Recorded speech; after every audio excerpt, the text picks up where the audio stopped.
എല്ലാ പ്രിയപ്പെട്ട കൂട്ടുകാർക്കും എ പ്ലസ് വിന്നേഴ്സിൻ്റെ മറ്റൊരു എപ്പിസോഡിലേക്ക് സ്വാഗതം. ഇന്ന് നമ്മൾ ചർച്ച ചെയ്യുന്നത് +2 ബിസിനസ് സ്റ്റഡീസിൻ്റെ 3-ാമത്തെ അധ്യായത്തിലെ ഒരു പ്രധാനപ്പെട്ട ടോപ്പിക്കാണ് ഇൻഡസ്ട്രിയൽ പോളിസി. അതിൻ്റെ ഫീച്ചേഴ്സ് 1991 ഇൻഡസ്ട്രിയൽ പോളിസിയുടെ ഫീച്ചേഴ്സാണ്. വളരെ പ്രാധാന്യം അറിയിക്കുന്ന ഒരു ടോപ്പിക്കാണ്. ഇതുമായി ബന്ധപ്പെട്ട് എന്തെങ്കിലുമൊക്കെ എല്ലാ പരീക്ഷയ്ക്കും ചോദിക്കാറുണ്ട്.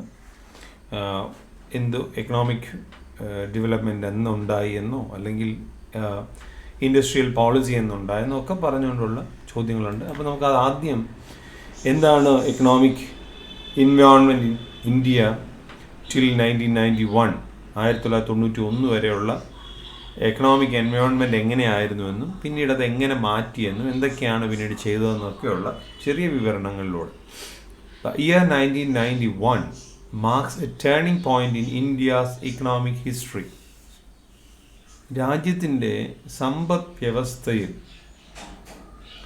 1991 ഒരു നിർണായകമായ സ്ഥാനം വഹിക്കുന്നുണ്ട്. Till 1991, India followed an economic policy with a socialist bias. ഒരു സാമൂഹ്യമായ രീതിയിലാണ് എക്കണോമിക് പോളിസികളെ കണ്ടിരുന്നത്. സാമൂഹ്യമായ രീതി തന്നെ സമൂഹത്തിന് പ്രയോജനം ചെയ്യുന്നത് എന്ന് മാത്രം, അല്ലെങ്കിൽ സമൂഹത്തെ ബേസ് ചെയ്തുകൊണ്ട് മാത്രമാണ് ചിന്തിച്ചത്. പ്രൈമസി ഓഫ് പബ്ലിക് സെക്ടർ, പൊതുമേഖലയുടെ പ്രാധാന്യം അല്ലെങ്കിൽ ഏറ്റവും കൂടുതൽ അംഗീകാരം പൊതുമേഖലയ്ക്കായിരുന്നു. Control and regulation of private sector, വ്യക്തിഗതമായ സ്വകാര്യവൽക്കരണത്തിന് എതിരായിരുന്നു, അതിന് നിയന്ത്രണം കൊണ്ടുവന്നു. Protection to domestic industry through high custom duties, customs duty high ആക്കി ഡൊമസ്റ്റിക് ഇൻഡസ്ട്രിയെ പ്രൊട്ടക്റ്റ് ചെയ്യാൻ വേണ്ടി വെളിയിൽ നിന്ന് വരുന്ന സാധനങ്ങൾ ഭയങ്കര കസ്റ്റംസ് ഡ്യൂട്ടി ആക്കി. അപ്പോൾ വെളിയിൽ നിന്നുള്ള സാധനങ്ങൾ വന്നാലും ഈ ഹൈ കസ്റ്റംസ് ഡ്യൂട്ടി കൊടുത്ത് സാധനങ്ങൾ ഇറക്കുമതി ചെയ്യുമ്പം അതിന് കുറച്ച് ബുദ്ധിമുട്ടുകൾ ഉണ്ടാവും. ഇപ്പം സാധനങ്ങളുടെ വില കൂടും. അതുകൊണ്ട് അത് തന്നെ വലുതാകും. Progressive taxation was the important features of socialist economic policy. ഇങ്ങനെയുള്ള ടാക്സുകളൊക്കെ ഏർപ്പെടുത്തിയതൊക്കെ മുഖാന്തരം സമൂഹത്തിന് വേണ്ടി വെളിയിൽ നിന്നോ അല്ലെങ്കിൽ പുതുതായുള്ളതായിട്ടുള്ള ഒരു രീതികളും വരാതെ ഇതങ്ങ് ചുരുങ്ങിപ്പോയി ഇന്ത്യയുടെ എക്കണോമിക് സിസ്റ്റം. അപ്പോൾ അവിടെ എന്താ ചെയ്യാൻ പറ്റുക എന്നൊക്കെയുള്ള ചിന്തിച്ചു. Since 1991 India has been going on economic reform. 1991 മുതൽ എക്കണോമിക് റിഫോം ഉണ്ടാക്കി. We now adopted a policy of liberalisation, privatisation and globalisation. 3 പ്രധാനപ്പെട്ട കാര്യങ്ങൾ ഇൻട്രൊഡ്യൂസ് ചെയ്യാനായിട്ട് ശ്രമിച്ചു. എന്തൊക്കെയാണ്? 1991 മുതൽ ലിബറലൈസേഷൻ, ലിബറലാക്കി, ലഘൂകരിച്ചു. പ്രൈവറ്റൈസേഷൻ, സ്വകാര്യവൽക്കരിച്ചു. ഗ്ലോബലൈസേഷൻ, ആഗോളവൽക്കരിച്ചു. 3 കാര്യങ്ങളാണ് liberalisation, privatisation and globalisation. We have started modernizing the country's industrial system. രാജ്യത്തിൻ്റെ ഇൻഡസ്ട്രിയൽ സിസ്റ്റത്തെ, വ്യാവസായികമായ രീതികളെ തന്നെ മാറ്റിമറിച്ചു. Unproductive control are removed. ആവശ്യമില്ലാത്ത നിയന്ത്രണങ്ങളൊക്കെ എടുത്തയത്ത് കളഞ്ഞു. ആവശ്യമില്ലാത്തതാണ് അതൊക്കെ.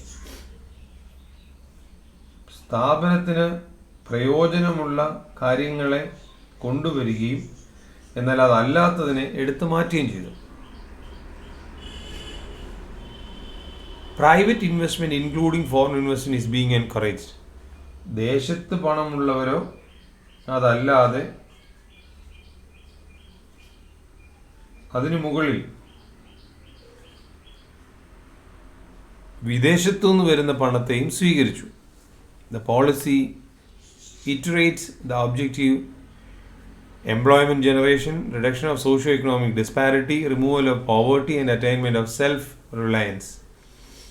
അത് മുഖാന്തരം വളരെയേറെ പ്രയോജനങ്ങളുണ്ടായി. കൂടുതൽ എംപ്ലോയ്മെൻറ്റ് ഓപ്പർച്യൂണിറ്റി ഉണ്ടായി. കൂടുതൽ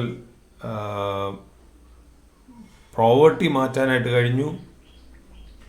ആളുകൾ തമ്മിലുള്ള സാമ്പത്തികമായ അന്തരം കുറഞ്ഞു, സ്വയം ഒരു പിടിച്ചു നിൽക്കാനുള്ള ഒരവസ്ഥയിലേക്ക് വന്നു. ഇനി നമ്മളതിൻ്റെ ഫീച്ചേഴ്സോടാണ് നോക്കുന്നത്.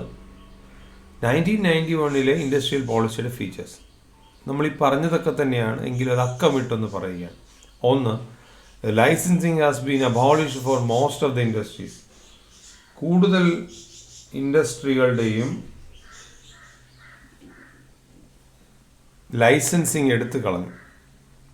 ആവശ്യമില്ലാത്ത ഒരു ലൈസൻസ് എന്ന് പറയുന്നത് എടുത്തു കളഞ്ഞു. അടുത്തത്, most of the industries reserved for public sector under earlier policy were dereserved. ചില ഇൻഡസ്ട്രിക്ക് വേണ്ടി വെച്ചിരുന്ന, പബ്ലിക് സെക്ടറിന് വേണ്ടി വെച്ചിരുന്നത് എടുത്ത് എല്ലാവർക്കും കൊടുത്തു. Disinvestment was carried out in case of many public sector industrial enterprises. Investment എന്ന് പറഞ്ഞു കഴിഞ്ഞാൽ അതിൽ പണം മുടക്കുക. ഡിസ്ഇൻവെസ്റ്റ്മെൻറ്റ് എന്ന് പറഞ്ഞാൽ അതിൽ ഇനി പണം മുടക്കാതെ ഇരുന്നു ചില പബ്ലിക് സെക്ടർ പ്രവർത്തനങ്ങളിൽ, ബിസിനസ്സിൽ. 4, liberalise the inflow of direct investment. വിദേശത്ത് നിന്ന് വരുന്ന പണത്തെ സ്വീകരിക്കത്തക്ക രീതിയിൽ ഇവിടുത്തെ നിയമങ്ങളെ ലിബറലൈസ് ചെയ്തു. Automatic permission was granted for technology agreed with foreign companies. വിദേശത്തെ കമ്പനികളുമായിട്ടുണ്ടായിരുന്ന ധാരണയിൽ പുതിയ ടെക്നോളജികൾ കൊണ്ടുവരുന്നതിനൊക്കെ സഹായമായി. FIPB, foreign investment promotion board, was set up to promote and channelise foreign investment in India. വിദേശത്ത് നിന്ന് പണം വരത്തക്ക രീതിയിൽ ഒരു പുതിയ ബോർഡ് തന്നെ ഉണ്ടാക്കി, ഫോറിൻ ഇൻവെസ്റ്റ്മെൻറ്റ് പ്രൊമോഷൻ ബോർഡ്. അപ്പം ഇത് മിക്കവാറുമൊക്കെ പരീക്ഷയ്ക്ക് ചോദിച്ചു കാണുന്ന ഒരു ക്വസ്റ്റ്യനാണ്. പഠിക്കാനിടയാകട്ടെ. എല്ലാ വിജയാശംസകളും നേരുന്നു. നന്ദി, നമസ്കാരം.